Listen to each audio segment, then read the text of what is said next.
গতকালকে রাতের বেলা যখন ফ্লোরের মধ্যে আমি আমার মা আর আনাসকে নিয়ে শুয়েছিলাম, যেহেতু অনেক গরম পড়েছে তো ছেলেকে নিয়ে যখন ফ্লোরে শুয়েছিলাম, হুট করেই দেখলাম পাশে ছেলে নেই। পরে ভাবলাম দেখি কোথায় গেল। তো খুঁজতে গিয়ে দেখি ও এই ডামটা সে নিজে আঙ্গিয়ে তারপরে সে নিয়ে আসছে খুব কষ্ট করে।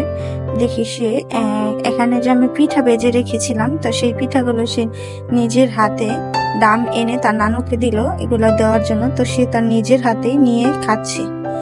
তো তারপরে দিন সকালবেলা আমরা আবার রেডি হয়ে চলে গিয়েছিলাম মাকে নিয়ে একটু হসপিটালে। মার কিছু টেস্ট দিয়েছে ডাক্তার, তো সেই টেস্টগুলো করার জন্য। তো টেস্টগুলো করে আমরা বাসায় চলে আসি।